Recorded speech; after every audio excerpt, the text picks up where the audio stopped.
നമസ്കാരം. News and വ്യൂസിലേക്ക് സ്വാഗതം.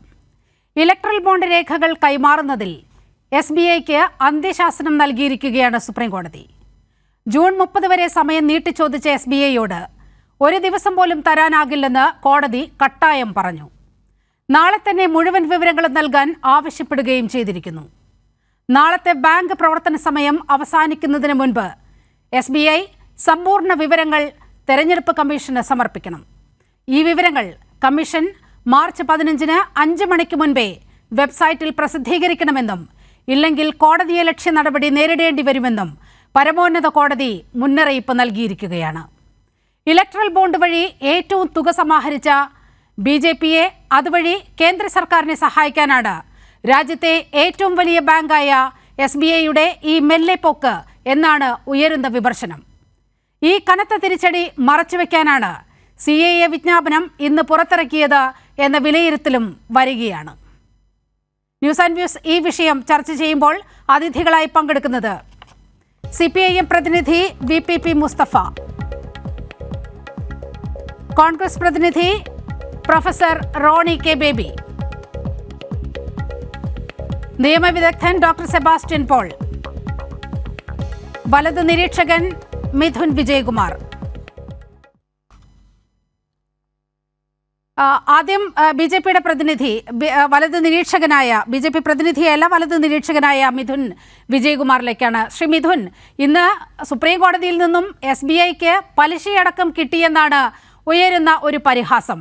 Electoral bond കേസിൽ ഈ SBIക്കെതിരെ വലിയ രൂക്ഷമായ വിമർശനം ഇന്ന് സുപ്രീം കോടതിയിൽ നിന്നും ഉണ്ടായിരിക്കുകയാണ്. ഈ ഇലക്ട്രൽ ബോണ്ട് നിയമവിരുദ്ധമാണെന്ന കോടതി വിധി വന്നിട്ട് 26 ദിവസമായി. ഇനിയും ജൂൺ 30 വരെ സമയം നീട്ടിച്ചോദിച്ചു. അതിനാണ് സുപ്രീം കോടതിയിൽ നിന്നും വലിയ തിരിച്ചടി ഇന്ന് SBIക്ക് നേരിടേണ്ടി വന്നിരുന്നത്. അതായത് ഒരു സാധാരണ പൗരൻ ചോദിക്കുന്ന ചോദ്യം സുപ്രീം കോടതിയുടെ ഭരണഘടനാ ബെഞ്ച് ചോദിക്കേണ്ട സാഹചര്യമുണ്ടായി. ഇത്രയും ദിവസം നിങ്ങൾ എന്ത് ചെയ്യുകയായിരുന്നു? ഈ ഇലക്ട്രൽ ബോണ്ടിലെ വിവരങ്ങൾ നിങ്ങൾക്ക് എടുത്തു തരാൻ എന്തുകൊണ്ടാണ് ഇങ്ങനെ കാലതാമസം നേരിടേണ്ടി വന്നത്? യഥാർത്ഥത്തിൽ ഇത് SBIയോടുള്ള വിമർശനമല്ല. യഥാർത്ഥത്തിൽ ഇത് ചെന്നുകൊണ്ട് തറച്ചിരിക്കുന്നത് BJPയെയും അതുവഴി കേന്ദ്ര സർക്കാരിനെയുമാണ്. എങ്ങനെ പ്രതികരിക്കുന്ന വിഷയത്തിൽ?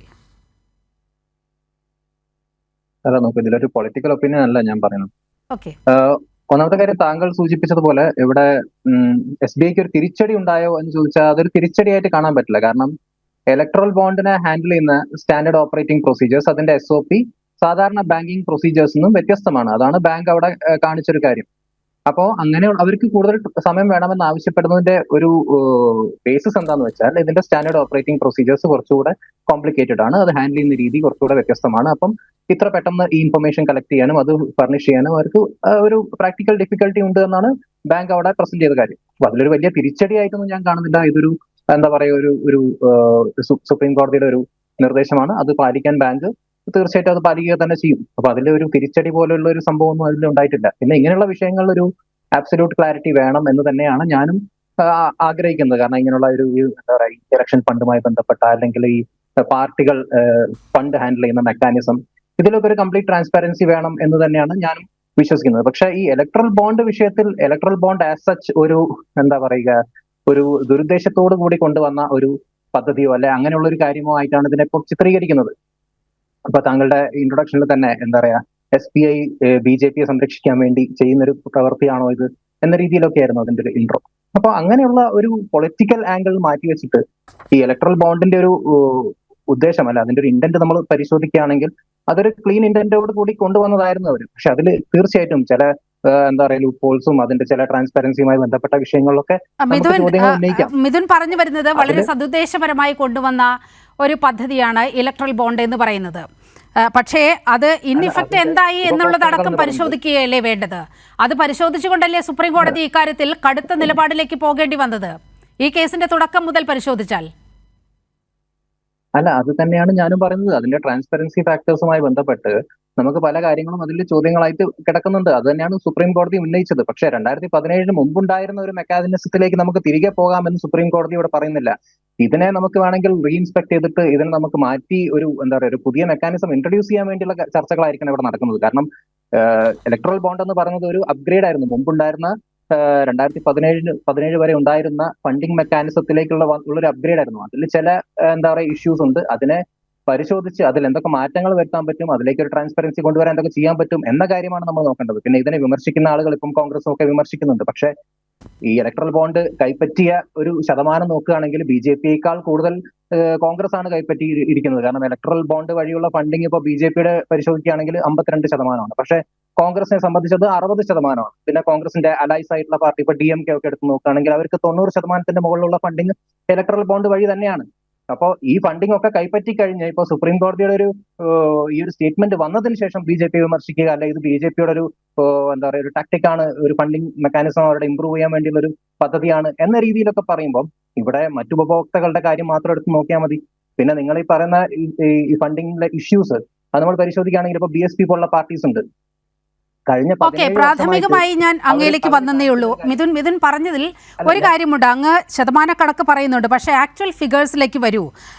ഈ BJP ഈ കഴിഞ്ഞ 6 വർഷം കൊണ്ട് അവർക്ക് സമാഹരിക്കാൻ കഴിഞ്ഞത് 5273.9557 കൂടിയാണ്. അതായത് 6000 കോടി രൂപയോളം ഈ ഇലക്ട്രൽ ബോണ്ടായി BJP സമാഹരിക്കുമ്പോൾ തൊട്ടടുത്ത പാർട്ടി എന്ന നിലയിൽ കോൺഗ്രസിന് സമാഹരിക്കാൻ കഴിഞ്ഞത് 952.2955 കോടി, അതായത് 1000 കോടിക്ക് അടുത്താണ്. അതായത് കോൺഗ്രസിനേക്കാൾ ഒരു 6 ഇരട്ടി മെച്ചമുണ്ടാക്കിയത് BJP തന്നെയാണ്. ആ കണക്കുകളിലേക്കൊക്കെ വരേണ്ടതുണ്ട്. ഈ ശതമാന കണക്കല്ല ഇതിൽ മുഖ്യമായി പറയേണ്ടതെന്നാണ് എനിക്ക് തോന്നുന്നത്. ഇത്തരത്തിൽ വലിയ ഹ്യൂജ് എമൗണ്ട് ഭരിക്കുന്ന പാർട്ടിയുടെ പോക്കറ്റിലേക്ക് എത്തുന്നു, അത് അനോണിമസ് ആയി എത്തുന്നു. ഇത് കൊടുത്തത് ആരാണെന്ന് പുറത്ത് പറയേണ്ടതില്ല, അങ്ങനെ അത് അറിയില്ല എന്നൊക്കെയാണ് ഇപ്പോൾ ഉയരുന്ന വാദം. ഇതിലൊരു ക്രമക്കേട് വളരെ കൃത്യമായി ഉള്ളത് കൊണ്ടാണല്ലോ സുപ്രീം കോടതിയുടെ 5 അംഗ ഭരണഘടനാ ബെഞ്ചിന് ഇത് ഭരണഘടനാ വിരുദ്ധമാണ് എന്ന നിലപാടെടുക്കേണ്ടി വന്നത്. നോക്കൂ, താങ്കൾ ഇവിടെ സൂചിപ്പിച്ചതുപോലെ BJP-യുടെ അസറ്റ്സ് ആണ് 6000 crores എന്ന് താങ്കൾ സൂചിപ്പിച്ചത്, ഓൾമോസ്റ്റ് 6000 crores. അവര് ഞാൻ മനസ്സിലാക്കുന്ന ഒരു എന്താ പറയുക NDA-യുടെ ഒരു ടോട്ടൽ അലയൻസ് ഈ ഇന്ത്യയിൽ യൂണിയൻ ടെറിട്ടറീസ് അടക്കം ഒരു 17 സ്ഥലങ്ങളിൽ അവരുടെ പ്രസൻസ് ഉണ്ട്. അപ്പൊ ഇത്രയും വലിയൊരു പാർട്ടിക്ക് 6000 കോടി ലഭിക്കുന്നു എന്ന കാര്യമാണ്, 6000 കോടിയുടെ അസറ്റ്സ് ഉണ്ട് എന്നാണ് നമ്മൾ ഇവിടെ കാണുന്നത്. പക്ഷെ നേരെ മറിച്ച് നിങ്ങൾ CPM പോലുള്ള ഒരു ഒറ്റ സംസ്ഥാനത്തിലേക്ക് ചുരുങ്ങിക്കിടക്കുന്ന ഒരു പാർട്ടിയുടെ അസറ്റ്സ് നോക്കൂ. 750 കോടിയാണ് അവരുടെ അസറ്റ്. 750 കോടി അസറ്റ് ഉള്ള ഒരൊറ്റ സംസ്ഥാനത്ത് മാത്രമുള്ള ഒരു പാർട്ടി. അപ്പോ ഇതിനെ നിങ്ങൾ പ്രൊപ്പോർഷനേറ്റ് ആയി നോക്കുകയാണെങ്കിലോ ഒരു സംസ്ഥാനത്തേക്ക് BJP-യുടെ അലൊക്കേഷൻ എത്രയായിരിക്കും? അതാണ് അങ്ങയുടെ വാദം. അതായത് BJP കാര്യമായ ഒരു നേട്ടം ഉണ്ടാക്കിയിട്ടില്ല എന്ന് പറഞ്ഞു വരുത്താനാണ് ശ്രമിക്കുന്നത് എന്ന് മനസ്സിലാകുന്നത്. ഡോക്ടർ സെബാസ്റ്റ്യൻ പോൾ, അങ്ങനെ വളരെ നിഷ്കളങ്കമായി പറഞ്ഞു പോകാൻ കഴിയുന്ന ഒരു കാര്യമാണോ? ഇന്ന് കോടതിയിൽ നിന്ന് SBIക്ക് നേരിട്ടത് ഒരു തിരിച്ചടിയല്ല എന്നാണ് വലത് നിരീക്ഷകനായ മിഥുൻ വിജയകുമാർ നമ്മോട് പറയുന്നത്. യഥാർത്ഥത്തിൽ കോടതിയുടെ എല്ലാ നടപടികളും ഇതുവരെയുള്ള എല്ലാ നടപടികളും സസൂക്ഷ്മം നിരീക്ഷിച്ച നിയമവിദഗ്ധനാണ് ഡോക്ടർ സെബാസ്റ്റ്യൻ പോൾ. എങ്ങനെ കാണുന്നു കോടതിയുടെ ഇന്നത്തെ ഇടപെടലിനെ?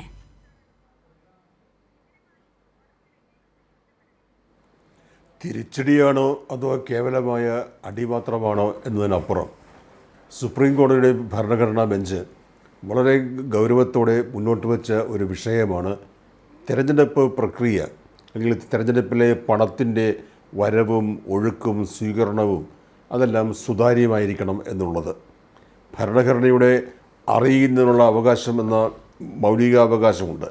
ആ മൗലികാവകാശത്തിൻ്റെ ഭാഗമായി ഓരോ പൗരനും, ഒരു സാധാരണക്കാരനായ വോട്ടർ പോലും അറിയണം താൻ വോട്ട് ചെയ്യുന്ന പാർട്ടിക്ക് അല്ലെങ്കിൽ വോട്ട് ചെയ്യാതെ വിടുന്ന പാർട്ടിക്ക് ഈ മുതലാളിമാരിൽ നിന്ന്, കോർപ്പറേറ്റ് സ്ഥാപനങ്ങളിൽ നിന്ന് എത്ര പണം വരുന്നു, ആ പണം ഏത് രീതിയിൽ അവിടെ ഉപയോഗിക്കപ്പെടുന്നു, പണത്തിൻ്റെ സ്വാധീനം എന്താണ് തിരഞ്ഞെടുപ്പിൽ, അത് അറിയുന്നതിനുള്ള അവകാശത്തിൻ്റെ സമ്പൂർണമായ നിരാസമായിരുന്നു ഈ ഇലക്ട്രൽ ബോണ്ട് എന്നറിയപ്പെടുന്ന പദ്ധതി. അതുകൊണ്ടാണ് അത് ഭരണഘടനാ വിരുദ്ധമാണെന്ന് തന്നെ സുപ്രീം കോടതിക്ക് പറയേണ്ടി വന്നു. അതുകൊണ്ടാണ് അവിടെ നടന്ന കാര്യങ്ങൾ ഇനിയാണെങ്കിലും പുറത്തറിയണം, അപ്പോഴേ അതിൻ്റെ സുതാര്യത ഉറപ്പുവരുത്താൻ കഴിയുകയുള്ളൂ. അതിനുവേണ്ടിയുള്ള ശ്രമം നടത്തിയപ്പോൾ സുപ്രീം കോടതി ഒരു ഡെഡ് ലൈൻ നിശ്ചയിച്ച് സ്റ്റേറ്റ് ബാങ്ക് ഓഫ് ഇന്ത്യയോട് ആ ഇടപാടുകളുടെ വിവരങ്ങൾ തെരഞ്ഞെടുപ്പ് കമ്മീഷനെ അറിയിക്കണമെന്നും തെരഞ്ഞെടുപ്പ് കമ്മീഷൻ അത് നിശ്ചിത ദിവസം വെബ്സൈറ്റിൽ പ്രസിദ്ധപ്പെടുത്തണമെന്നും ഒക്കെ പറഞ്ഞപ്പോൾ അതിനെതിരെ ഹർജിയുമായി പോയ സ്റ്റേറ്റ് ബാങ്ക് ഓഫ് ഇന്ത്യയുടെ അവസ്ഥ എന്താണ്? ഒരു bank, state Bank of India ഇന്ത്യയിലെ നമ്പർ 1 ബാങ്കാണ്. ഇപ്പോഴത്തെ ആധുനികമായ സംവിധാനങ്ങളും സൗകര്യങ്ങളും ഉപയോഗപ്പെടുത്തിക്കൊണ്ട് ഒരു ദിവസം മതി കോടതി പറഞ്ഞ കാര്യങ്ങൾ ചെയ്യുന്നതിന്.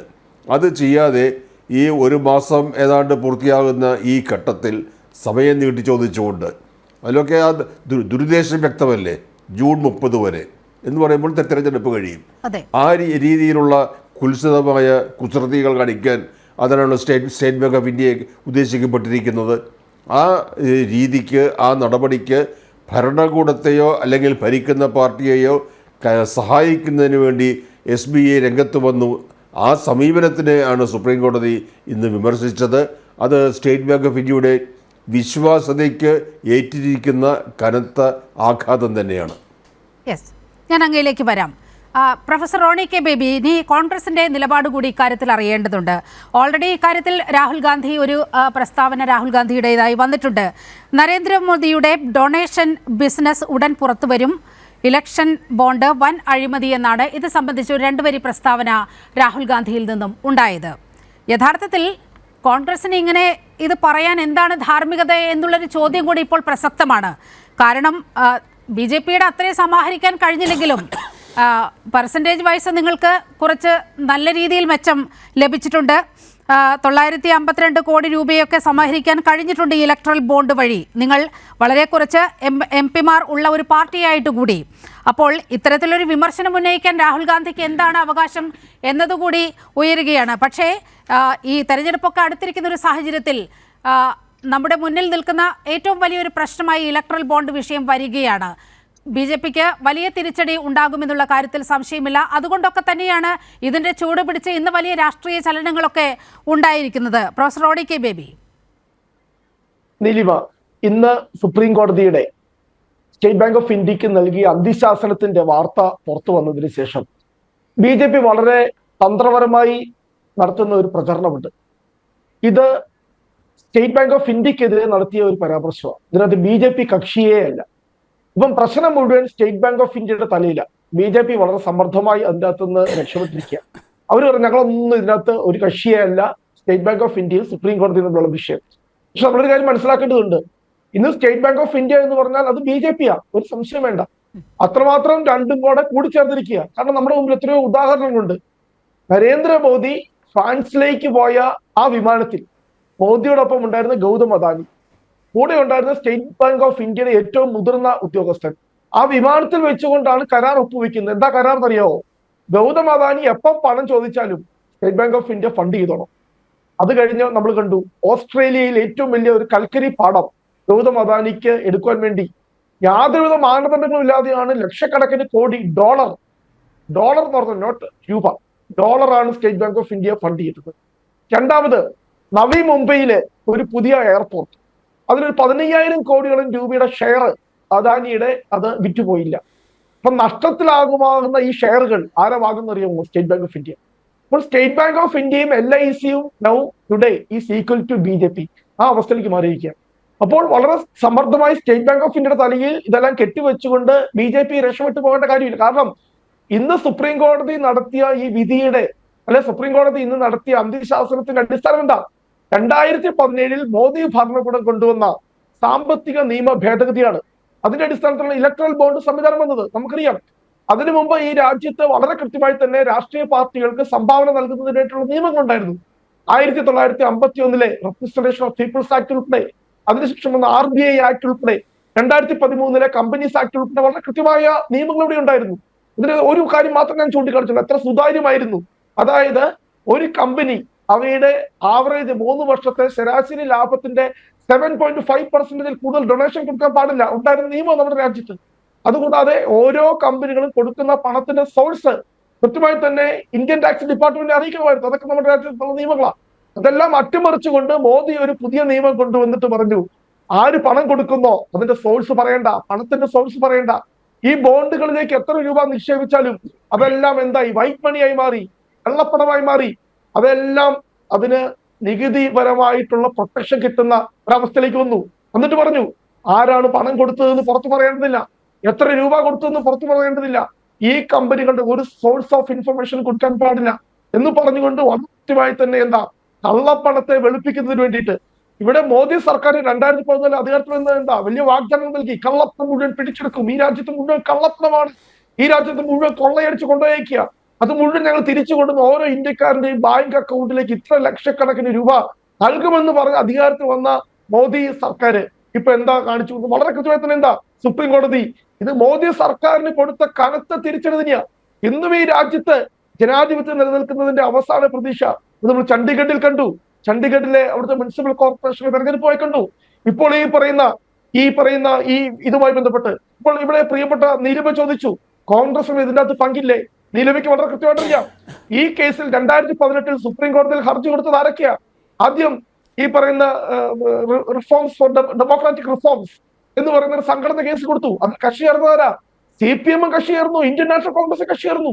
ആ കേസിലെ കക്ഷികൾ എന്ന് പറയുന്നത് കോൺഗ്രസുമുണ്ട്, CPM ഉണ്ട്.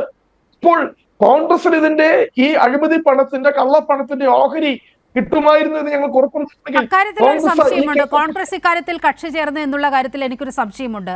ശ്രീ വി പി മുസ്തഫ, ഒരു ക്ലാരിഫിക്കേഷൻ വേണം.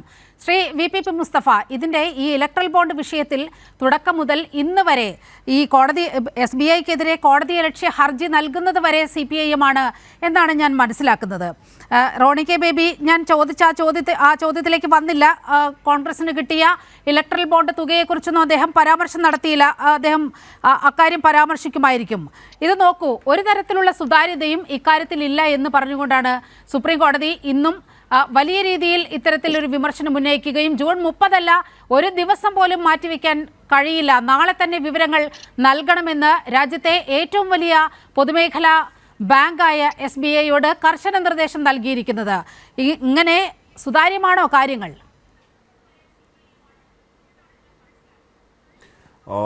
സ്വതന്ത്ര ഇന്ത്യയിൽ പല സന്ദർഭങ്ങളിലും നമ്മുടെ ജനാധിപത്യവും ഭരണഘടനാ മൂല്യങ്ങളും പ്രതിസന്ധി നേരിട്ട അപൂർവം ചില സന്ദർഭങ്ങളിൽ കോടതികളിൽ നിന്ന് ഇങ്ങനെ ചില ഉയർത്തിപ്പിടിക്കലുകൾ ഉണ്ടായിട്ടുണ്ട്.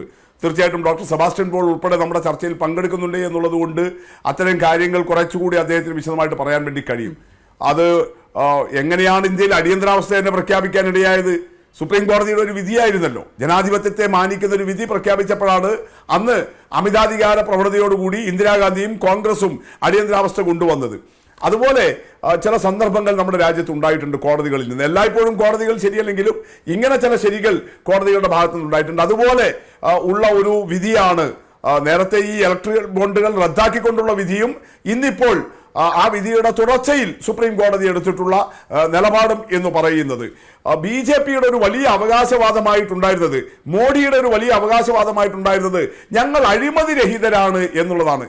കോൺഗ്രസ്സുകാർ വലിയ നിലയിൽ കുടുംബവാഴ്ചയും അഴിമതിയുമാണ്, ഞങ്ങളിത് RSSന്റെ ബാക്ക്ഗ്രൗണ്ടാണ്, ഞങ്ങൾ അഴിമതി. പക്ഷേ RSS നിയന്ത്രിക്കുന്ന മോഡി ഭരണം സമൂലം അഴിമതിയാണ്. അത് ഓർഗനൈസ്ഡ് ലൂട്ടിംഗ് എന്ന് പറയാവുന്ന വിധത്തിലാണ് കഴിഞ്ഞ 10 വർഷമായിട്ട് നമ്മുടെ രാജ്യത്ത് നടന്നുകൊണ്ടിരിക്കുന്നത്. കോൺഗ്രസിന്റെ കാലത്ത് ഓരോ നേതാവും അധികാരത്തിലിരിക്കുന്ന ഓരോ മന്ത്രിയും വെട്ടിക്കൊണ്ടുപോയെങ്കിൽ ഇവിടെ RSSന്റെ കേഡർ സ്വഭാവം പോലെ തന്നെ സംഘടിതമായ ഒരു കൊള്ളയാണ് കഴിഞ്ഞ 10 വർഷമായിട്ട് രാജ്യം. ആ സംഘടിത കൊള്ളക്ക് ഇവരിട്ട ഒരു ഓമന പേരാണ് ഇലക്ടറൽ ബോണ്ട് എന്ന് പറയുന്നത്. കൊടുക്കുന്നവരും അറിയണ്ട, വാങ്ങിക്കുന്നവരും അറിയണ്ട എന്നുള്ള നിലയിൽ വളരെ രഹസ്യാത്മക സ്വഭാവത്തിലേക്ക് അവരുടെ RSSന്റെ ബുദ്ധിശാലകളിൽ നിന്ന് രൂപമെടുത്ത ഒന്നാണിത്. ഇത് നഗ്നമായ അഴിമതിക്ക് വേണ്ടി അധികാരം ഉപയോഗിച്ച് ഈ കോർപ്പറേറ്റ് ശക്തികളിൽ നിന്ന് ആയിരക്കണക്കിന് കോടി രൂപ BJPക്ക് ഈ അവർക്ക് ചെയ്തു കൊടുക്കുന്ന സൗജന്യങ്ങൾക്ക് വേണ്ടിയിട്ട്, ഈ മൂലധന താല്പര്യങ്ങൾ സംരക്ഷിക്കാൻ വേണ്ടി അവർ ഈ കേന്ദ്ര ഭരണം, മോഡി ഭരണം നടത്തുന്ന സൗജന്യങ്ങൾക്ക് വേണ്ടിയിട്ട് കൈപ്പറ്റുന്ന അഴിമതി തന്നെയാണ്. അതിന് ഒരു നിയമ സ്വഭാവം കൊണ്ടുവന്നതാണ്. അതിനുവേണ്ടി എന്തെല്ലാം നിയമങ്ങൾ മാറ്റം വരുത്തിയവർ? നമ്മുടെ ജനപ്രാതിനിധ്യ നിയമത്തിൽ ഭേദഗതി വരുത്തി, ഇലക്ട്രൽ ബോണ്ട് കൊണ്ടുവരാൻ വേണ്ടി. ആ ഇൻകം ടാക്സ് ആക്ടിൽ ഭേദഗതി വരുത്തി, നമ്മുടെ കമ്പനി നിയമത്തിൽ ഭേദഗതി വരുത്തി. ഇങ്ങനെ പാർലമെന്റിൽ 3-4 നിയമങ്ങളിൽ ഭേദഗതി വരുത്തിയിട്ടാണ് ഇലക്ട്രൽ ബോണ്ട് കൊണ്ടുവന്നത്. പക്ഷേ റിസർവ് ബാങ്ക് അന്ന് എതിർത്തു. 2017 ഈ നിർദ്ദേശം വന്നപ്പോൾ റിസർവ് ബാങ്ക് എതിർത്തു, തെരഞ്ഞെടുപ്പ് കമ്മീഷൻ എതിർത്തല്ലോ. തെരഞ്ഞെടുപ്പ് കമ്മീഷൻ പോലും അന്ന് നെഗറ്റീവ് നിലപാടാണ് എടുത്തത്. എന്നിട്ടും RSSന്റെ ബുദ്ധി കേന്ദ്രങ്ങളിൽ നിന്ന് ഈ സംഘടിതമായ അഴിമതിക്ക് വേണ്ടിയിട്ട് ഇങ്ങനെ ഒരു സാധനം, അതാണ് ഭാഗ്യവശാൽ ഇന്നിപ്പോ സുപ്രീം കോടതി ഉയർത്തിപ്പിടിച്ച വലിയ നീതിബോധം അത് മറച്ചുവെക്കാൻ, തെരഞ്ഞെടുപ്പിന്റെ സമയത്ത് മറച്ചുവെക്കാനുള്ള ശ്രമത്തിനേറ്റ തിരിച്ചടിയാണ് ഇന്നത്തെ വിധി. ശരി, ശ്രീ സെബാസ്റ്റ്യൻ പോളിലേക്കാണ്. ശ്രീ സെബാസ്റ്റ്യൻ പോൾ, 2017 അരുൺ ജെയ്റ്റ്ലിയാണല്ലോ ധനബില്ലിനൊപ്പം ഇലക്ട്രൽ ബോണ്ട് പദ്ധതി കൊണ്ടുവരുന്നത്. വലിയ ട്രാൻസ്പെറൻസി അവകാശപ്പെട്ടുകൊണ്ടാണ് ഇത്തരത്തിൽ ഇലക്ട്രൽ ബോണ്ട് എന്ന സംവിധാനം ഈ രാജ്യത്ത് ആദ്യമായി BJP സർക്കാർ കൊണ്ടുവരുന്നത്. പക്ഷേ നോക്കൂ, ഇപ്പോൾ നമ്മുടെ മുന്നിലുള്ള കണക്കുകൾ തന്നെ സംസാരിക്കുകയാണ്. BJPയുടെ ഈ സംഭാവനയിൽ ഏറ്റവും വലിയ ഇലക്ട്രൽ ബോണ്ട് ഏറ്റവും അധികം ലഭിച്ചിരിക്കുന്നത് BJPക്കാണ്. അതിൽ തന്നെ BJPക്ക് ഇലക്ട്രൽ ബോണ്ട് ഇനത്തിലാണ് ഏറ്റവും അധികം കൂടുതൽ തുക സമാഹരിക്കാൻ കഴിഞ്ഞതും. ഈ പറഞ്ഞതുപോലെ ഒരു ഡേർട്ടി ബിസിനസ് ഇക്കാര്യത്തിൽ നടക്കുന്നു എന്നത് വളരെ കൃത്യമാണ്. കാരണം പലതരത്തിലുള്ള ഭീഷണികൾ ഈ വ്യവസായികൾ നേരിടുന്നതൊക്കെ നമ്മുടെ മുന്നിൽ വന്നതാണ്. കഴിഞ്ഞ 2 ആഴ്ച മുമ്പ് ഒരു റിപ്പോർട്ട് പുറത്തു വന്നതാണ്. ചില ഫേമുകളിൽ കയറി EDയുടെ പരിശോധന നടക്കുന്നു, ഇൻകം ടാക്സിൻ്റെ റെയ്ഡ് നടക്കുന്നു. അപ്പോൾ ഇവരോട് സംസാരിക്കുന്നത് ഇലക്ട്രൽ ബോണ്ടിൽ പൈസ നൽകൂ, നിങ്ങളുടെ എല്ലാ പ്രശ്നങ്ങളും തീരുമെന്നാണ്. അങ്ങനെ ഇലക്ട്രൽ ബോണ്ടിൽ നിക്ഷേപിക്കുന്നു, ഇലക്ട്രൽ ബോണ്ട് എടുക്കുന്നു, അവരുടെ ED റെയ്ഡെല്ലാം നിൽക്കുന്നു, അവർ വളരെ ശാന്തമായി അവരുടെ ബിസിനസ്സുമായി മുന്നോട്ട് പോകുന്നു. ഇങ്ങനെ പ്രത്യക്ഷത്തിൽ ഒരു അഴിമതി നടക്കുന്നില്ല എന്ന് ബോധ്യമാകാം പക്ഷേ ഇൻഡയറക്റ്റായി വലിയ അഴിമതിയാണ്. ഒരുപക്ഷെ രാജ്യം കണ്ട ഏറ്റവും വലിയ അഴിമതിയായിരിക്കാം ഇലക്ട്രൽ ബോണ്ടിന്റെ മറവിൽ ഇവിടെ നടന്നുകൊണ്ടിരിക്കുന്നത്.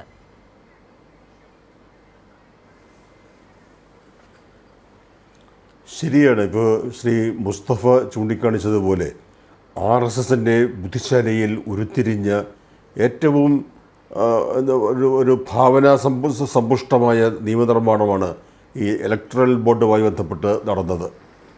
പ്രധാനപ്പെട്ട 3 നിയമങ്ങളിൽ മാറ്റം വരുത്തിക്കൊണ്ട് ഒരു പുതിയ പദ്ധതിയുടെ ആവിഷ്കാരമാണ് അന്ന് അരുൺ ജെയ്റ്റ്ലി നടത്തിയത്.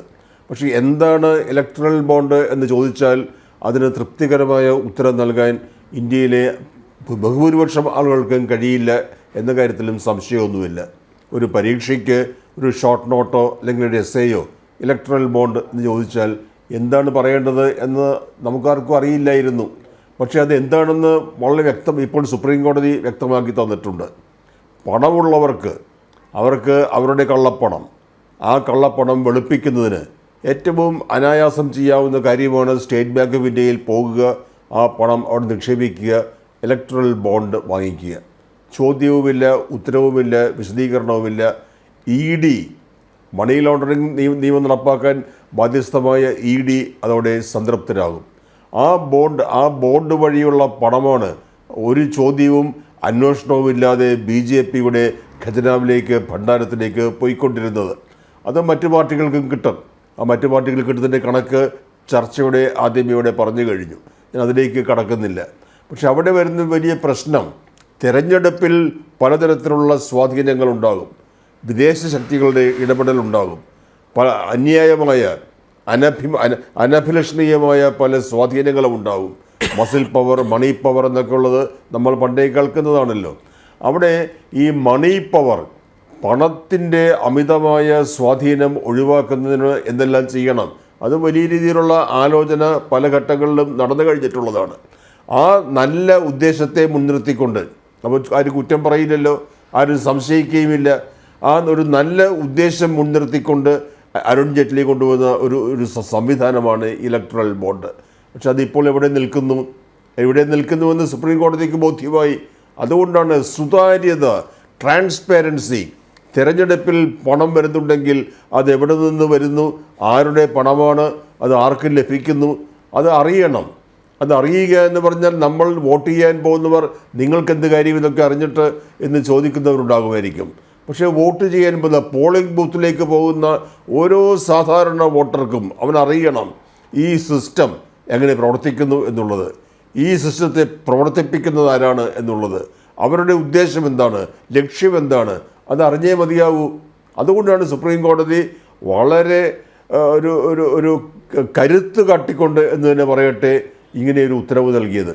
26 ദിവസം കഴിഞ്ഞപ്പോൾ സ്റ്റേറ്റ് ബാങ്ക് ഓഫ് ഇന്ത്യ കോടതിയിൽ പറയുന്നത് എന്താണ്, ഞങ്ങൾക്ക് ജൂൺ 30 വരെ സമയം വേണം എന്ന് പറഞ്ഞാൽ ഏപ്രിലും മെയ്യും കടന്നു കിട്ടണം എന്നാണ് അതിൻ്റെ അർത്ഥം.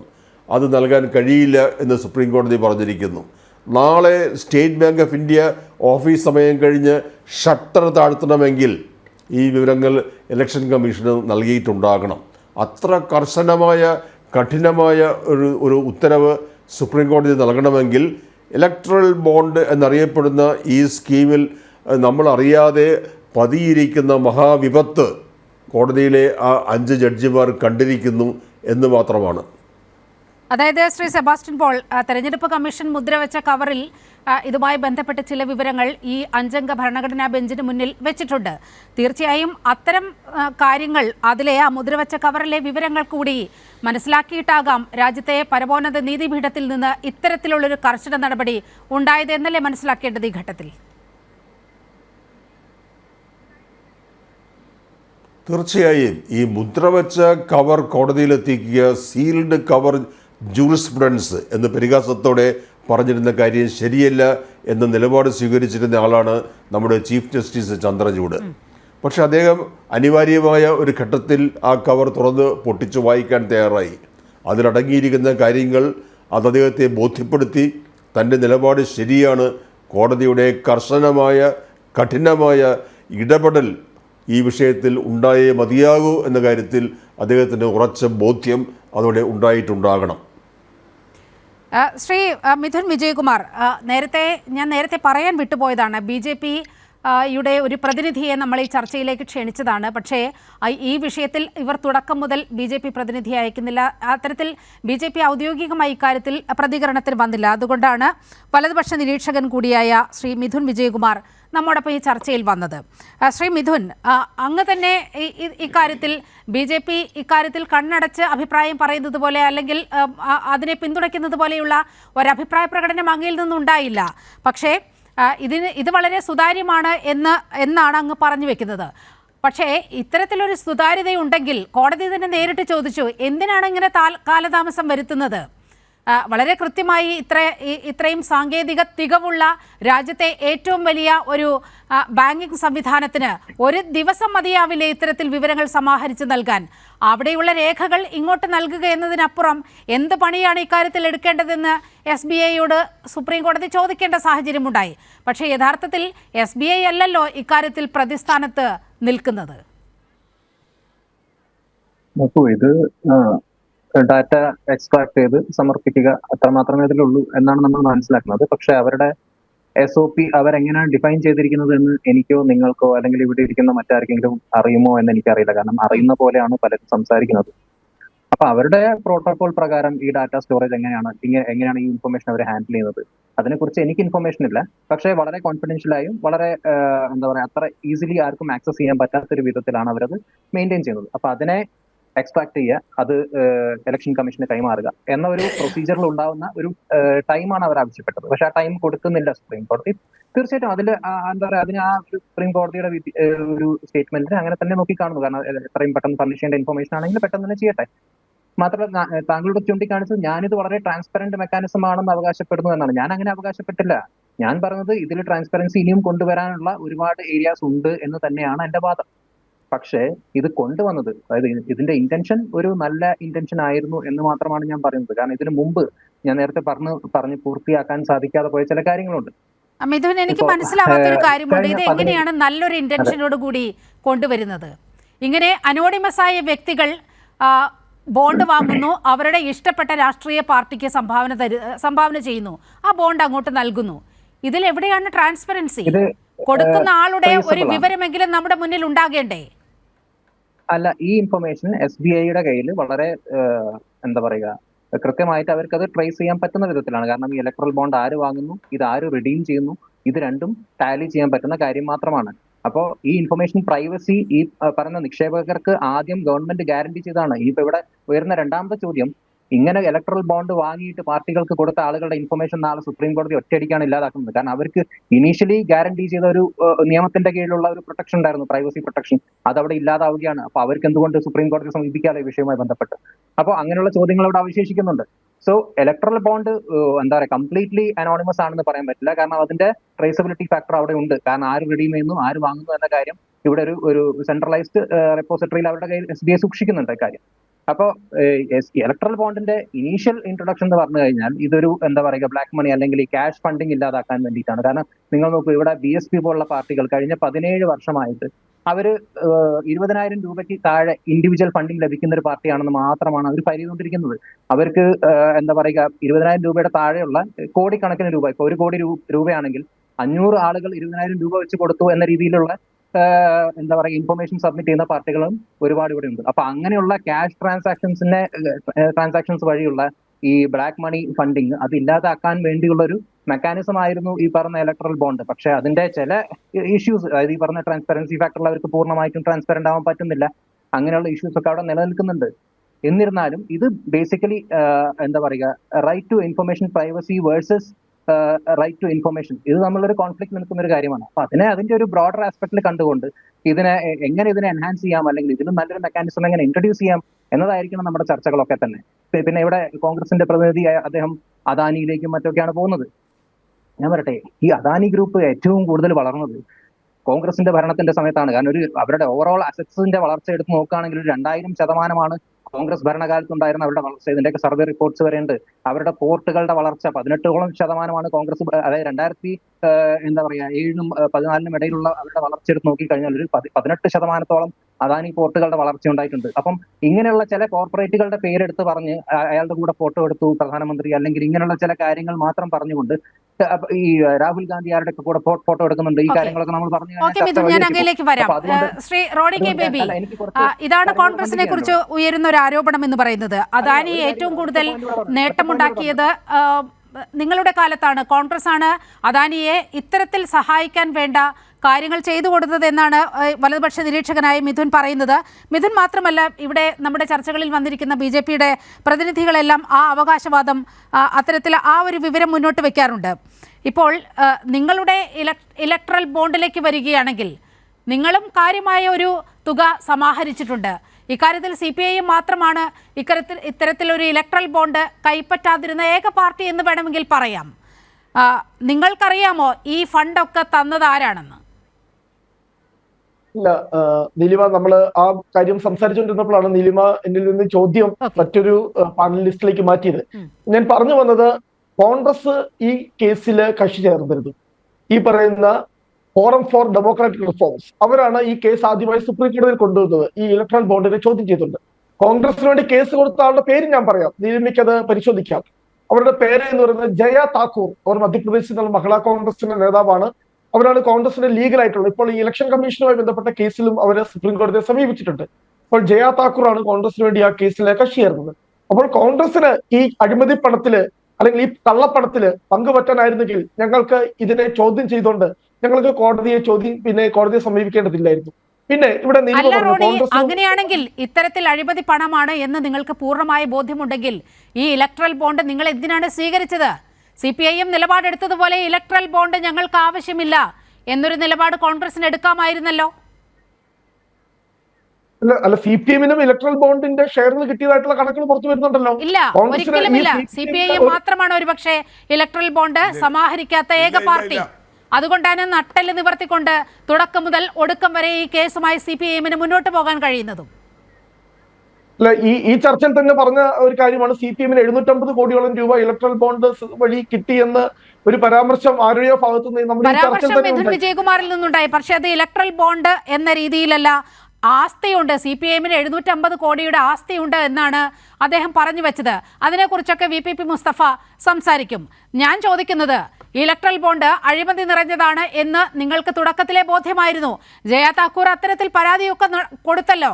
എന്നിട്ടും എന്തിനാണ് 1000-ൽ പരം കോടി രൂപയുടെ ഇലക്ട്രൽ ബോണ്ട് സമാഹരിക്കാൻ നിങ്ങൾ മുന്നിട്ടിറങ്ങിയത്? അത്തരത്തിൽ കൈപ്പറ്റിയത് എന്തിന്? അല്ല, നമുക്ക് തീർച്ചയായിട്ടും, കാരണം ഈ രാഷ്ട്രീയ പാർട്ടികൾക്കുള്ള ഫണ്ടിങ്ങുകൾ മുഴുവൻ സോഴ്സുകളും ഈ ഇലക്ട്രൽ ബോണ്ട് വഴി ആക്കിയപ്പോൾ, കാരണം ഇവിടെ തെരഞ്ഞെടുപ്പ് പ്രവർത്തനത്തിന് ഇന്ത്യയിലെ ഏറ്റവും വലിയ രണ്ടാമത്തെ ഇപ്പോൾ അങ്ങനെ തെറ്റിദ്ധരിപ്പിക്കരുത്. ഇലക്ട്രൽ ഫണ്ട്, ഇലക്ട്രൽ ബോണ്ട് മാത്രമല്ല, കോർപ്പറേറ്റ് ഫണ്ട് ഉണ്ട്. അതുപോലെ 20,000 രൂപയിൽ താഴെയുള്ള ഇത്തരത്തിൽ ഫണ്ട് സമാഹരണമുണ്ട്. ഇലക്ട്രൽ ബോണ്ട് മാത്രമല്ല രാഷ്ട്രീയ പാർട്ടികൾക്ക് സംഭാവന സ്വീകരിക്കാനുള്ള ഏക ഉപാധി. അല്ലെ നമുക്കിപ്പം പറയുന്നല്ലോ ഇപ്പം ഞാൻ അതിന്റെ ഒരു വിമർശിച്ചുകൊണ്ടല്ല പറയുന്നത്. ഒരു 1-2 സംസ്ഥാനങ്ങളിൽ മാത്രമുള്ള ഒരു ചെറിയ ദേശീയ പാർട്ടി പ്രവർത്തിക്കുന്നത് പോലെ, അല്ലെ ചെറിയൊരു പ്രാദേശിക പാർട്ടി പ്രവർത്തിക്കുന്നത് പോലെ ഓൾ ഇന്ത്യ ബേസിലുള്ള ഒരു പാർട്ടിക്ക് അത്രമാത്രം ചെറിയ ഫണ്ട് കൊണ്ട് പ്രവർത്തിക്കാൻ കഴിയില്ല എന്നുള്ളത് അറിയാം. ഞാൻ ഇതിനകത്ത് നമ്മള് കോൺഗ്രസിന് എത്ര ഫണ്ട് കിട്ടി, കോൺഗ്രസിന് കിട്ടിയ ഫണ്ട് വളരെ കൃത്യമായിട്ട് കണക്കുന്നുണ്ട്. കാരണം BJPക്ക് 6565 കോടി കിട്ടിയപ്പോൾ കോൺഗ്രസിന് കിട്ടിയത് 1135 കോടി. ഈ 2022-23 BJPക്ക് 2120 കിട്ടിയപ്പോൾ കോൺഗ്രസിന് കിട്ടിയത് 171 കോടി. എത്രയോ തുച്ഛമാണ് കോൺഗ്രസിന് കിട്ടിയ തുക. പക്ഷേ എങ്കിലും ഞങ്ങളുടെ നിലപാട്, കാരണം ഞാൻ പറഞ്ഞല്ലോ ആദ്യം ഈ ഇലക്ട്രൽ ബോണ്ട് വന്നപ്പോൾ തന്നെ രാഹുൽ ഗാന്ധി കൃത്യമായി പറഞ്ഞത് ഇന്ന് ലോകം അല്ലെ ഇന്ത്യ കണ്ട ഏറ്റവും വലിയ അഴിമതിയാണ്. ഞങ്ങളുടെ അന്നത്തെ ഇന്നത്തെ നിലപാട് ഇത് തന്നെയാണ്. ഇത് ഏറ്റവും വലിയ അഴിമതിയാണ്. കാരണം കോൺഗ്രസിനെ ഫണ്ട് നൽകി സഹായിക്കുന്നത് ഞങ്ങൾ അതിന് ഞാൻ പറയട്ടെ, കൃത്യമായി തന്നെ അടുത്ത ദിവസങ്ങളിൽ ആരൊക്കെയാണ് ഏതൊക്കെ പാർട്ടികൾക്കാണ് ഫണ്ട് നൽകിയത് കൃത്യമുള്ള കണക്കുകൾ പറട്ടെ. ഇപ്പോൾ തന്നെ നമുക്കറിയാം ആരാണ് BJPയെ സഹായിച്ചത്, എന്തൊക്കെ ആനുകൂല്യങ്ങളാണ് കഴിഞ്ഞ 10 വർഷം കൊണ്ട് BJPയിൽ നിന്ന് അവർക്ക് കിട്ടിയത്. കോൺഗ്രസിന് കഴിഞ്ഞ 10 വർഷമായിട്ട് കേന്ദ്രത്തിൽ പറഞ്ഞില്ല ഞങ്ങൾക്ക് ഒരു ആനുകൂല്യം തിരിച്ചു കൊടുക്കാനില്ല. അപ്പോൾ ആരുടെയാണ് കരങ്ങൾ ശുദ്ധമായിരിക്കുന്നത്, അല്ലെ ആരുടെ കരങ്ങളാണ് അഴിമതി നിറഞ്ഞിരിക്കുന്നത് എന്നുള്ള കണക്കുകൾ. പിന്നെ മിഥുൻ പറഞ്ഞ എനിക്ക് ഒരു കാര്യം കൂടെ ചൂണ്ടിക്കാണി, എനിക്ക് അത് പറയാനുള്ള സമയം തരണം. ഗൗതം അദാനി വളർന്നത് മുഴുവൻ കോൺഗ്രസിന്റെ കാലത്താണെന്ന് ഇവിടെ വെറും വാസ്തുവിരുദ്ധമായി. 2014 മുൻപേ ഗൗതം അദാനിയെ കുറിച്ച് നമ്മൾ ആരെങ്കിലും കേട്ടിട്ടുണ്ടോ? ഗൗതം അദാനി വളർന്നത് മുഴുവൻ ഗുജറാത്ത് കലാപത്തിന് ശേഷം. ഗുജറാത്ത് കലാപത്തിൽ നരേന്ദ്രമോദിക്ക് അനുകൂലമായി അന്ന് ഗുജറാത്ത് ചേംബർ ഓഫ് കൊമേഴ്സിന്റെ ഭാഗമായിരുന്ന ഗൗതം അദാനി നിന്നു.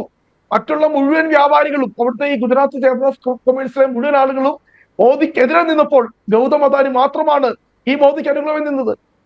അന്ന് ഗുജറാത്തിൽ മാത്രമാണ് ഈ പറയുന്ന ഗൗതം അദാനിയുടെ മുഴുവൻ ബിസിനസ്സും. മുന്ദ്ര പോർട്ട് പരിശോധിക്കാം.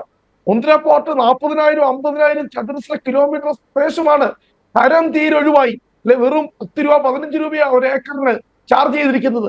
അത്രയും ആ സ്ഥലം മുഴുവൻ ഈ പറയുന്ന ഗൗതം അദാനിക്ക് കൊടുത്ത് ഗൗതം അദാനിയെ വളർത്തി. നരേന്ദ്രമോദി ഇന്ത്യൻ പ്രധാനമന്ത്രിയാകാൻ വേണ്ടി 2014 പറന്നു വരുന്നത്, ഗുജറാത്തിൽ നിന്ന് ഡൽഹിക്ക് പറക്കുന്നത് ഈ പറയുന്ന ഗൗതം അദാനിയുടെ സ്വകാര്യ ജെറ്റ് വിമാനത്തിലാണ്. അന്ന് ഈ ഗുജറാത്തിന് പുറത്തേക്ക് ഒരു ലോകമില്ലായിരുന്ന ഗൗതം അദാനി വളർന്നത് മുഴുവൻ ഈ കഴിഞ്ഞ 10 വർഷം കൊണ്ടാണ്. അദ്ദേഹം ആദ്യം ഇന്ത്യയിലെ വലിയ സമ്പന്നനാകുന്നു, ഏഷ്യയിലെ വലിയ സമ്പന്നനാകുന്നു, ലോകത്തെ 3ാമത്തെ സമ്പന്നനാകുന്നു. ഈ കോൺഗ്രസ് ഭരിക്കുന്ന കാലത്ത് ലോകത്തെ ഒരു 1000 സമ്പന്നരും പട്ടിക എടുത്താൽ പോലും അതിൻ്റെ അകത്ത് ഗൗതം അദാനി ഇല്ല. അപ്പോൾ കോൺഗ്രസ് ആണ് ഗൗതം അദാനിയെ വളർത്തിയത് എന്നുള്ള ഒരു ആക്ഷൻ അത് BJP ഒരു രാഷ്ട്രീയ താല്പര്യത്തിൽ മാത്രം പിന്നെ പ്രചരിപ്പിക്കുന്ന കാര്യമാണ്. അതിൻ്റെ അകത്ത് CPM അതിനകത്ത് കക്ഷി ചേരരുത് എന്നാണ് എനിക്ക് വളരെ വിനീതമായി CPM അത്തരത്തിലൊരു നിലപാടെടുത്തതായിട്ട് എനിക്കറിയില്ല.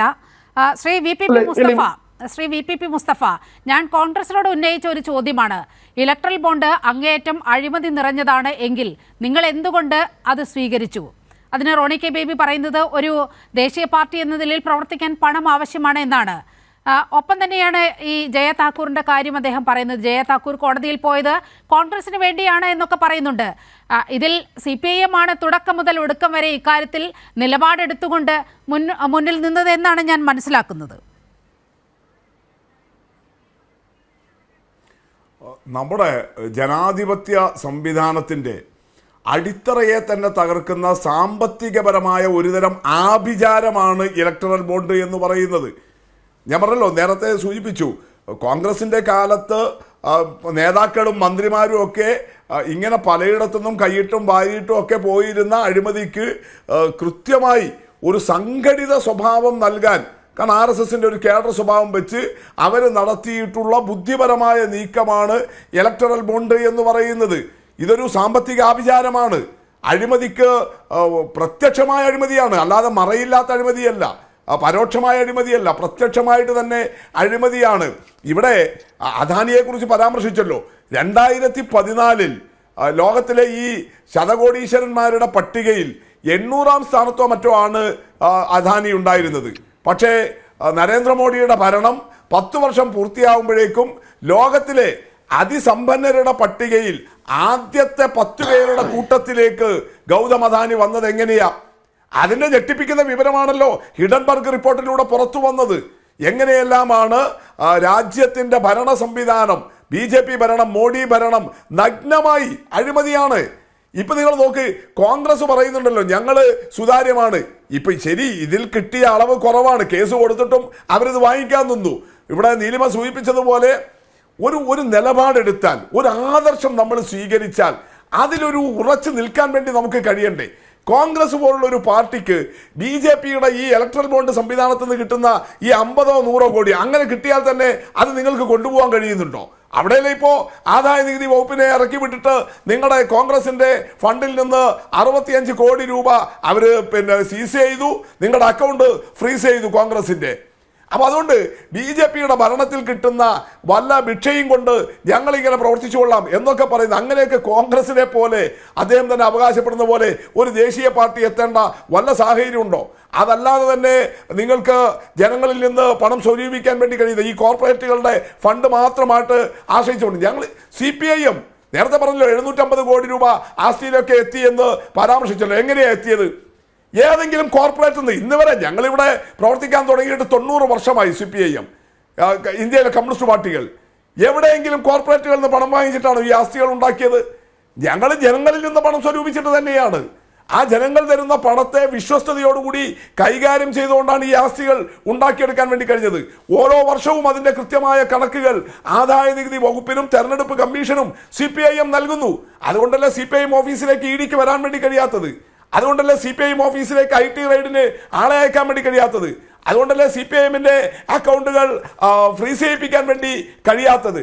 അപ്പോൾ ഈ സംവിധാനങ്ങൾ ഉണ്ടായിട്ടും BJPക്ക് എന്തുകൊണ്ട് CPIMനെ അങ്ങനെ വേട്ടയാടാൻ കഴിഞ്ഞത്? ഞങ്ങൾ നിയമാനുസൃതം കൃത്യമായിട്ട് ജനങ്ങളിൽ നിന്ന് സ്വരൂപിക്കുന്നു. പാർട്ടി മെമ്പർമാർ CPIMന്റെ അംഗങ്ങൾ ഓരോ വർഷവും അവരുടെ മെമ്പർഷിപ്പ് പുതുക്കുന്ന സമയത്ത് അവരുടെ വരുമാനത്തിനനുസരിച്ച് പാർട്ടിക്ക് ലഭ്യ കൊടുക്കുന്നു. ഇങ്ങനെയൊക്കെ പണമുണ്ടാക്കി വളരെ കൃത്യമായിട്ട് പ്രവർത്തിക്കാൻ കഴിയും, ആസ്തിയും ഉണ്ടാക്കാൻ കഴിയും. അത് ഇതിനേക്കാൾ നന്നായിട്ട് കോൺഗ്രസ് ചെയ്യാൻ വേണ്ടിയില്ല. പക്ഷേ കോൺഗ്രസ് ഉണ്ടാക്കിയ ശീലം എന്താ? നിങ്ങൾ ഓർമ്മിക്കുമല്ലോ, 84-ലാണ് കാസർഗോഡ് ജില്ല രൂപീകരിച്ചത്. അപ്പോൾ ഉണ്ടായ ഒരു അനുഭവം, എല്ലാ DCC പ്രസിഡന്റുമാർക്കും രാജീവ് ഗാന്ധി പ്രധാനമന്ത്രിയായി വന്ന സന്ദർഭമാണ്. ഇന്ത്യയിലെ മുഴുവൻ DCC പ്രസിഡന്റുമാർക്കും നേരിട്ട് AICCയുടെ വക ജീപ്പ് കൊടുത്തു. ജീപ്പായിരുന്നു അന്ന് കൊടുത്തത് DCC പ്രസിഡന്റുമാർക്ക്. ഡോക്ടർ സെബാസ്റ്റ്യൻ പോലുള്ളവർക്ക് തീർച്ചയായിട്ടും അതിൻ്റെ വിവരങ്ങൾ ലഭ്യമായിട്ടുണ്ടാകും. എങ്ങനെയാ സാധിക്കുന്നത്? AICCക്ക് എങ്ങനെ അങ്ങനെ ഒരു സംവിധാനം ഉണ്ടായത്? കോർപ്പറേറ്റുകളിൽ നിന്ന് പണം വാങ്ങിച്ചിട്ടല്ലേ നിങ്ങൾ ഉണ്ടാക്കി കൊടുക്കുന്നത്? ഓരോ തെരഞ്ഞെടുപ്പ് സന്ദർഭത്തിലും ഈ കോൺഗ്രസിനകത്തുണ്ടാകുന്ന വിഴുപ്പലക്കൽ എന്താ? മേലെ നിന്ന് കിട്ടിയ പണം, മേൽക്കമ്മിറ്റിയിൽ നിന്ന് കിട്ടിയ പണം, അത് ആ തെരഞ്ഞെടുപ്പ് മണ്ഡലം കമ്മിറ്റിയോ സ്ഥാനാർത്ഥിക്കോ ലഭിക്കുന്നില്ല, പലയിടത്ത് പോകുന്നു. കഴിഞ്ഞ തെരഞ്ഞെടുപ്പ് സന്ദർഭത്തിൽ പോലും കേരളത്തിൽ മുല്ലപ്പള്ളി രാമചന്ദ്രനെ പോലെ ഒരാൾ KPCC പ്രസിഡന്റ് ആയിരുന്ന കാലത്ത് പോലും ആ വിവാദം കേരളത്തിൽ ഉണ്ടായല്ലോ. ഇത് തന്നെയല്ലേ BJPയും ചെയ്യുന്നത്. ഇന്ന് BJPയിലേക്ക് പോയ പത്മജിയും അതേ ആരോപണം ഉന്നയിച്ചു. ശ്രീ റോണി കെ ബേബിയുടെ ശ്രദ്ധയിലേക്ക് ഒരു കാര്യം പറയാൻ കൂടിയാണ്. അങ്ങ് CPIMന്റെ ആസ്തിയെക്കുറിച്ച് പറഞ്ഞതുകൊണ്ടാണ് കോൺഗ്രസിന്റെ AICCയുടെ ബാങ്ക് അക്കൗണ്ട് അടക്കം മരവിപ്പിക്കുന്ന ഒരു സ്ഥിതിയുണ്ട്. അതിൽ നിന്ന് ഇതുവരെ ഒരു മോചനം ഉണ്ടായിട്ടില്ല. ശ്രീ റോണി കെ ബേബി, ഞാൻ അങ്ങയിലേക്ക് എത്താം. ശ്രീ സെബാസ്റ്റ്യൻ പോൾ, ഇത്തരത്തിൽ കേന്ദ്ര സർക്കാർ പ്രതിസന്ധിയിലാകുമ്പോൾ വളരെ കൃത്യമായി ഇതെല്ലാം മറച്ചു വെക്കാൻ വിഭാഗീയത ആയുധമാക്കിക്കൊണ്ട് രംഗത്ത് വരുന്ന ഒരു പൊതു സമീപനം BJPയുടെ ഭാഗത്ത് നിന്ന്, കേന്ദ്ര സർക്കാരിൻ്റെ ഭാഗത്ത് നിന്ന് ഉണ്ടാകാറുണ്ട്. ഇന്ന് നോക്കൂ, ഇത്തരത്തിൽ വലിയ തിരിച്ചടി ഇന്ന് സുപ്രീം കോടതിയിൽ നിന്ന് ഉണ്ടാകുകയാണ്. നാളെ ഇതിലും വലിയ വാർത്തയായി ഒരുപക്ഷെ പുറത്തു വരാൻ ഇരിക്കുകയാണ്. അപ്പോൾ ദാ വരുന്നു CAA നടപ്പിലാക്കിക്കൊണ്ടുള്ള വിജ്ഞാപനം പുറത്തു വന്നിരിക്കുകയാണ്. അതുകൂടി പരാമർശിച്ചു പോകാതെ ഈ ചർച്ച പൂർണ്ണമാകില്ല എന്നാണ് ഞാൻ വിശ്വസിക്കുന്നത്.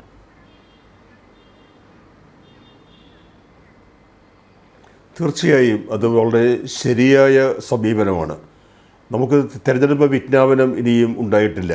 ഏത് ദിവസവും അല്ലെങ്കിൽ ഏത് നിമിഷവും അത് ഉണ്ടായേക്കാം എന്ന് കരുതിയിരുന്നപ്പോഴാണ് ഇലക്ഷൻ കമ്മീഷണർ രാജിവെച്ച് പോകുന്നത്. അപ്പോൾ ഇപ്പോൾ 2 ഒഴിവുകളവിടെ, 3 പേരിൽ 2 പേരില്ല, പിന്നെ ഒരാൾ ഉണ്ട്. പൂർണ്ണമായും പ്രവർത്തനക്ഷമമായ തിരഞ്ഞെടുപ്പ് കമ്മീഷൻ ഇപ്പോൾ നമുക്കില്ല എന്നാണ് അതിൻ്റെ അർത്ഥം. ഈ അവസ്ഥയിലാണ് നമ്മൾ തിരഞ്ഞെടുപ്പിലേക്ക് പോകുന്നത്. എന്തൊക്കെയാണ് സംഭവിക്കുക? നമ്മൾ ഉദ്ദേശിക്കുന്നത് പോലെ തിരഞ്ഞെടുപ്പ് നടക്കുമോ, യഥാസമയം നടക്കുമോ എന്ന കാര്യത്തിലൊക്കെ വലിയ തോതിലുള്ള ആശങ്കയ്ക്ക് കാരണമുണ്ട്. എൻ്റെ ചൂണ്ടുവിരലിൽ മഷി പുരളുമ്പോൾ മാത്രമേ ഞാൻ വിശ്വസിക്കൂ തിരഞ്ഞെടുപ്പ് യഥാസമയം നടക്കുന്നു എന്നുള്ളത്. അങ്ങനെ ഒരു അവസ്ഥയിൽ എത്തി നിൽക്കുന്ന ഈ അന്തിമ ഘട്ടത്തിലാണ് സുപ്രീം കോടതിയിൽ നിന്ന് വലിയ തോതിലുള്ള ഒരു വിമർശനം ഗവൺമെൻറ്റിനെതിരെ എന്ന് തന്നെ പറയേണ്ടി വരും. അത് പ്രത്യക്ഷമായിട്ടായാലും പരോക്ഷമായിട്ടായാലും ഉണ്ടായിരിക്കുന്നത്. ആ രീതിയിൽ തിരഞ്ഞെടുപ്പ് കമ്മീഷൻ്റെ വെബ്സൈറ്റിൽ ഈ വിവരങ്ങൾ പ്രസിദ്ധീകൃതമാകുമ്പോൾ പല ചോദ്യങ്ങൾക്കും ഉത്തരം നൽകാൻ കഴിയാതെ പല സംശയങ്ങൾക്കും നിവൃത്തിയില്ലാത്ത അവസ്ഥയിൽ BJP എത്തിച്ചേരും എന്ന കാര്യത്തിൽ ഒരു സംശയവുമില്ല. അതുകൊണ്ട് അവിടുന്ന് മുൻകൂട്ടി കണ്ടുകൊണ്ടാണ് ഇപ്പോൾ ഇന്ന് ഈ സായാഹ്നത്തിൽ ഈ സന്ധ്യയ്ക്ക് പൗരത്വ നിയമ ഭേദഗതി ബിൽ വിജ്ഞാപനം ചെയ്തിരിക്കുന്നത്. ഈ രാത്രിയിൽ ആർക്കെങ്കിലും പൗരത്വം അടിയന്തരമായി നൽകേണ്ട ആവശ്യമുള്ളത് കൊണ്ടായിരിക്കില്ലല്ലോ അത്. അപ്പോൾ നാളെ അത് വാർത്തയാക്കുക, ഇതാ ഞങ്ങൾ പൗരത്വ നിയമ ഭേദഗതി നടപ്പാക്കിയിരിക്കുന്നു. അത് ആരെയായിരിക്കും തൃപ്തിപ്പെടുത്തുക? ആരെയായിരിക്കും അത് പ്രീതിപ്പെടുത്തുക? ഇന്ത്യയിലെ ഒരു മതവിഭാഗത്തിൽ ഒഴികെ ബാക്കി എല്ലാവരെയും. അപ്പോൾ ഈ വിഭജിക്കുക, മതാടിസ്ഥാനത്തിൽ ജനങ്ങളെ വിഭജിക്കുക, പൗരത്വത്തിൻ്റെ അടിസ്ഥാനം മതം ആക്കി മാറ്റുക, അത് നമ്മുടെ മതനിരപേക്ഷ റിപ്പബ്ലിക്കിൽ അങ്ങനെയൊന്നില്ല. നമ്മുടെ ഭരണഘടന പറയുന്ന പൗരത്വം മതത്തെ അടിസ്ഥാനമാക്കിയുള്ളതല്ല. അത് ഒന്നുകിൽ ജനനം അല്ലെങ്കിൽ താമസം, അത്രയേ ഉള്ളൂ. അത്ര ലളിതമായി നമ്മൾ പൗരത്വത്തെ നിർവചിക്കുകയും അത് നടത്തിക്കൊണ്ടു പോവുകയും ചെയ്യുമ്പോൾ ഇപ്പോൾ ഇതാ മതാടിസ്ഥാനത്തിൽ ഒരു ലജ്ജയുമില്ലാതെ പേരെടുത്ത് പറയുകയാണ് മുസ്ലിങ്ങൾക്കൊഴികെ എന്ന്. അത് എന്തൊരു രാജ്യം! അപ്പോൾ അതിൻ്റെ അർത്ഥം ജനുവരി 22-ന് ഇന്ത്യ മതരാഷ്ട്രമായി പ്രഖ്യാപിക്കപ്പെട്ടു എന്ന് നമ്മൾ പറയുന്നുണ്ട്. അങ്ങനെ പറയുന്നത് ശരിയാണ് എന്ന് തെളിയിച്ചുകൊണ്ട് ആ മതരാഷ്ട്രത്തിലെ പൗരത്വത്തിൻ്റെ സ്വഭാവം എന്തായിരിക്കും എന്നുകൂടി പ്രഖ്യാപിക്കപ്പെട്ടിരിക്കുകയാണ്. അപ്പോൾ ഒരു തെറ്റ് അല്ലെങ്കിൽ ഒരു തിരിച്ചടി അത് മറയ്ക്കുന്നതിന് അതിനേക്കാൾ വലിയ തെറ്റ്, അതിനേക്കാൾ വലിയ ആഘാതമേൽപ്പിക്കുന്ന നടപടി, ഈ രീതിയിലാണ് BJP മുന്നോട്ട് പോകുന്നത്. കാര്യങ്ങളുടെ പോക്ക് അത്ര സുഗമമല്ല. നമ്മൾ പ്രതീക്ഷിക്കുന്നത് പോലെയോ ഉദ്ദേശിക്കുന്നത് പോലെയോ വളരെ സുഗമമായി, ന്യായയുക്തമായി, സുതാര്യമായി ഈ തെരഞ്ഞെടുപ്പിനെ നമ്മൾ അതിജീവിക്കും എന്ന് പറയാൻ കഴിയാത്ത അവസ്ഥയുണ്ട്. ആശങ്കപ്പെടുത്തുന്ന ഒരു സ്ഥിതിവിശേഷമാണ് ഡോക്ടർ സെബാസ്റ്റ്യൻ പോൾ പങ്കുവച്ചത്. മിഥുൻ വിജയകുമാറിലേക്കാണ്. മിഥുൻ, ഇത്ര ധൃതിപ്പെട്ട് ഇത്തരത്തിൽ ഇന്ന് തന്നെ ഈ ഒരു വിജ്ഞാപനം ഇറക്കേണ്ട സാഹചര്യം ഉണ്ടായിരുന്നോ? കാരണം കുറച്ച് മാസങ്ങളായി ഇക്കാര്യത്തിൽ പാർലമെൻറ്റിൽ ഈ ബില്ല് പാസ്സാക്കിയിട്ട് കുറച്ച് മാസങ്ങളായല്ലോ. ഇന്ന് വരും നാളെ വരും എന്നെല്ലാം പല വേദികളിൽ അമിത്ഷാ, കേന്ദ്ര ആഭ്യന്തരമന്ത്രി അമിത്ഷാ ഇക്കാര്യത്തിൽ അഭിപ്രായ പ്രകടനം നടത്തുന്ന സാഹചര്യമുണ്ടായി. കഴിഞ്ഞ ദിവസം പോലും ഇലക്ഷന് മുമ്പായി CAA നടപ്പിലാക്കുമെന്ന് ഒരു റിപ്പബ്ലിക്കിൻ്റെ കോൺക്ലേവിലാണെന്ന് തോന്നുന്നു അത്തരത്തിലൊരു അഭിപ്രായ പ്രകടനം അമിത്ഷാ നടത്തുകയുണ്ടായി. ഇന്ന് ഇങ്ങനെ വൈകിട്ട് ധൃതി പിടിച്ച് ഇത്തരത്തിൽ ഒരു വിജ്ഞാപനം പുറപ്പെടുവിച്ചത് യഥാർത്ഥത്തിൽ ഈ വീഴ്ചകൾ മറയ്ക്കാനാണെന്ന ആരോപണമാണ് ഉയരുന്നത്. പ്രതികരിക്കാം. അല്ല, അമിത്ഷാ CAA നടപ്പിലാക്കുമെന്ന കാര്യം പലതവണയായി പറഞ്ഞിട്ടുണ്ട്. ഇപ്പൊ താങ്കൾ സൂചിപ്പിച്ച പോലെ റിപ്പബ്ലിക്കിന്റെ കോൺക്ലേവിൽ, ഞാൻ ആ കോൺക്ലേവിൽ പങ്കെടുത്തിട്ടുണ്ട്. അദ്ദേഹം ഈ കാര്യം അവിടെയും സൂചിപ്പിച്ചിട്ടുണ്ട്. പല സമയത്തായി CAA നടപ്പിലാക്കുമെന്ന് പറയുന്നുണ്ട്. അപ്പൊ ഇത് മറച്ചു വെക്കാൻ വേണ്ടിയൊന്നുമല്ല. അത് അവരുടെ ഒരു മാനിഫെസ്റ്റോ ഉള്ള ഒരു കാര്യമാണ്. അവർ പല സമയത്തായിട്ട് പറഞ്ഞിട്ടുമുണ്ട്. അവർ നടപ്പിലാക്കാൻ പോവുകയാണ്, അവർ നടപ്പിലാക്കുകയാണ്. അപ്പോൾ അതും ഇതും തമ്മിൽ ബന്ധപ്പെടുത്തിക്കൊണ്ട് ഈ ചർച്ചയെ വഴിതിരിച്ചു വിടേണ്ട ഒരു ആവശ്യമുണ്ടെന്ന് എനിക്ക് തോന്നുന്നില്ല. കാരണം ഇതൊരു വളരെ നമ്മളൊരു എന്താ പറയുക, ഒരു ട്രാൻസ്പെറന്റ് ആയ ഒരു ഡിസ്കഷൻ ആണ് നമ്മൾ ഇതുവരെ കൊണ്ടുപോകുന്നത്. അതിൽ ചില പൊളിറ്റിക്കൽ ആംഗിൾസ് വന്നിട്ടുണ്ട്. അതിലേക്ക് കുറച്ചുകൂടെ ക്ലാരിറ്റി വരുത്താം. നേരത്തെ കോൺഗ്രസിന്റെ പ്രതിനിധി പറഞ്ഞ കുറെ കാര്യങ്ങളുണ്ട്. അദ്ദേഹം അദാനി ഗ്രൂപ്പിനെ കുറിച്ച് പറഞ്ഞു, അതിന്റെ വളർച്ചയെ കുറിച്ച് പറഞ്ഞു. ഞാൻ ചോദിക്കുന്ന ഒരൊറ്റ ചോദ്യമാണ്. കാരണം ഈ ഇലക്ട്രൽ ബോണ്ട് വഴി പണം കൈപ്പറ്റിയ പാർട്ടികളെ പരിശോധിച്ച് നോക്കിയാൽ BJPയേക്കാൾ കൂടുതൽ കോൺഗ്രസിനാണ് കിട്ടിയത്. 60% കോൺഗ്രസിന് ഫണ്ടിങ് ലഭിച്ചത് ഇലക്ട്രൽ ബോണ്ട് വഴി. BJPക്ക് ലഭിച്ചത് 52% മാത്രമാണ്. പക്ഷെ അതിൽ അദ്ദേഹത്തിന് പ്രത്യേകിച്ചൊരു ഉത്തരവൊന്നുമില്ല. പിന്നെ എന്തിനാണ് കോൺഗ്രസിന് ഇലക്ട്രൽ ബോണ്ട്? കാരണം ഇവിടെ കോൺഗ്രസിന്റെ ധീരജ് സാഹുവെ പോലുള്ള ആളുകൾ ഇപ്പൊ കഴിഞ്ഞ ദിവസമായിരുന്നല്ലോ അറസ്റ്റിലായത്. അപ്പൊ അദ്ദേഹത്തിന്റെ വീട്ടിൽ നിന്ന് കിട്ടിയത് 350 കോടിയാണ്. കോൺഗ്രസിന്റെ ടോട്ടൽ ഫണ്ടിങ്ങിനേക്കാളും എന്താ പറയാ, ആ ഒരു വലിയ ലെവലുള്ള ഫണ്ടിങ്, ഇൻഡിവിജ്വൽ ഫണ്ടിങ്ങിന് അദ്ദേഹത്തിന്റെ. കാരണം 350 കോടി, അത് പണം എണ്ണുന്ന മെഷീൻ പോലും ചൂടായി പോയെന്നാണ് കേട്ടത്. അപ്പൊ അത്രയ്ക്ക് ഫണ്ടിങ് ഉള്ള, ഇൻഡിവിജ്വൽ ഫണ്ടിങ് ഉള്ള, ബ്ലാക്ക് മണി ഉള്ള ആളുകളാണ് ഇതിനകത്തുള്ളത്. അപ്പൊ ഇങ്ങനെയുള്ള കറപ്റ്റ് ആയിട്ടുള്ള ആളുകളെ പുറത്തു കൊണ്ടുവരാനുള്ള ഒരു ട്രാൻസ്പെറന്റ് മെക്കാനിസമാണ് നമ്മൾ ഇവിടെ നടപ്പിലാക്കേണ്ടത് എന്ന് തന്നെയാണ് ഞാൻ അഭിപ്രായപ്പെടുന്നത്. അപ്പം കൂടുതൽ ട്രാൻസ്പെറൻസി വരുത്തണം. ഇങ്ങനെയുള്ള ഈ ഇലക്ഷൻ ഫണ്ടിങ്ങിലും അല്ലെങ്കിൽ പാർട്ടി ഫണ്ടിങ്ങിലും ഒക്കെ കൂടുതൽ ട്രാൻസ്പെറൻസി വരണം എന്ന അഭിപ്രായം തന്നെയാണ് എനിക്കുള്ളത്.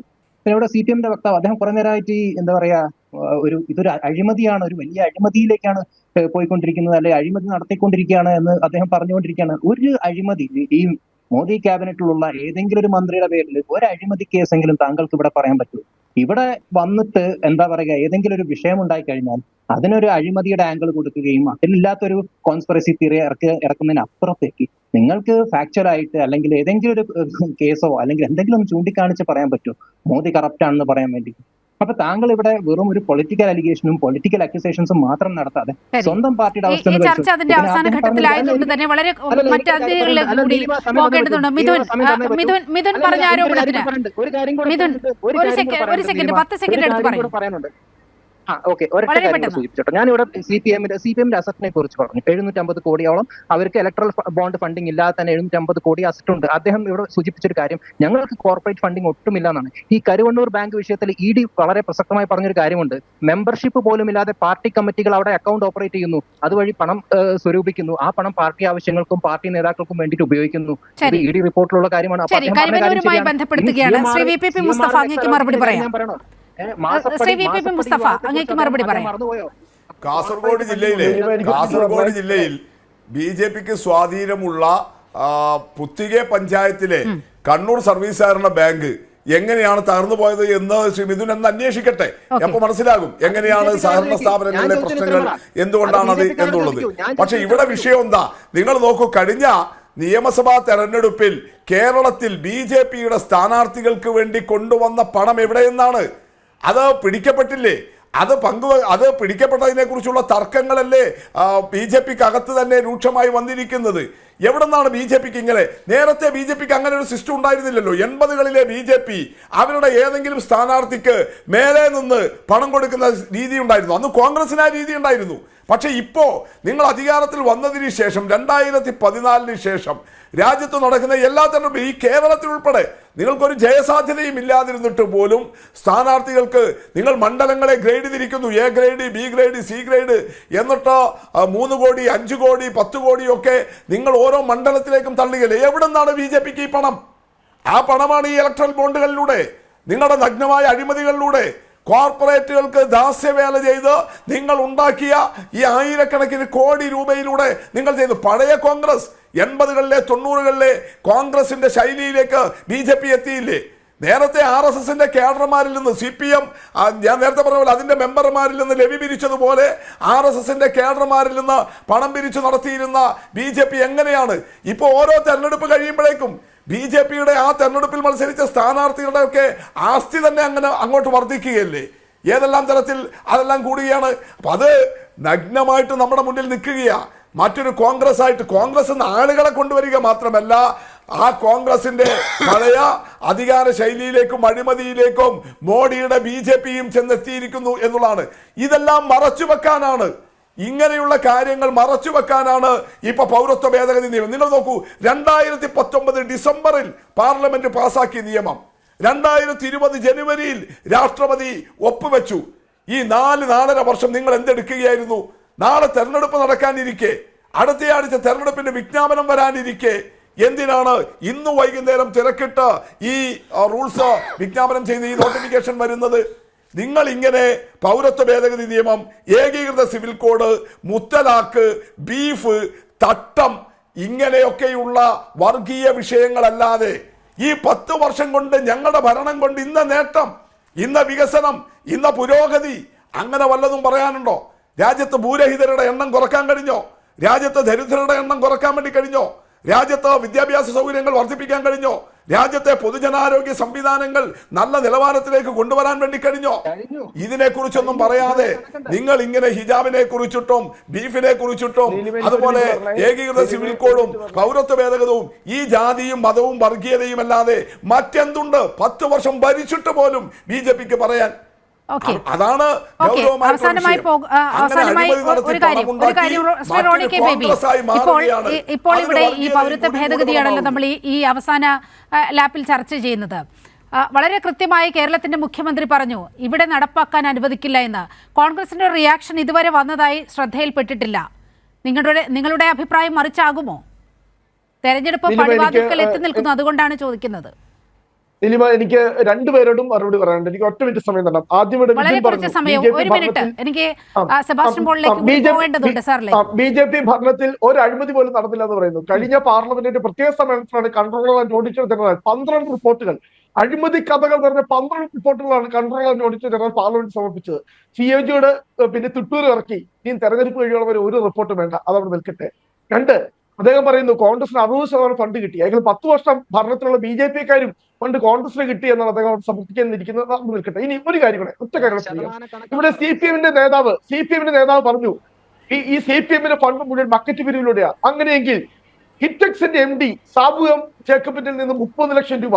ശരി, ഇത് ഈ ചർച്ച അവസാന ഘട്ടത്തിലേക്ക് ഒരു മിനിറ്റ് മാത്രമേ നമ്മുടെ മുന്നിലുള്ളൂ. അതുകൊണ്ട് തന്നെ ഈ ചർച്ച ഒന്ന് വൈൻഡപ്പ് ചെയ്യണം. നിയമവിദഗ്ധൻ കൂടിയ ഡോക്ടർ സെബാസ്റ്റ്യൻ പോളിലേക്ക് പോയിട്ട് ഈ ചർച്ച വൈൻഡപ്പ് ചെയ്യാനാണ് ഉദ്ദേശിക്കുന്നത്. ശ്രീ സെബാസ്റ്റ്യൻ പോൾ, നാളെ കോടതിയിൽ ഈ കേസ് വരികയാണ്. ഈ SBI എന്ത് നിലപാടാണ് എടുക്കുക? SBIക്ക് അത്തരത്തിൽ പൂർണ്ണമായ വിവരങ്ങൾ തെരഞ്ഞെടുപ്പ് കമ്മീഷന് നൽകാൻ കഴിയുമോ? അങ്ങ് വിശ്വസിക്കുന്നുണ്ടോ?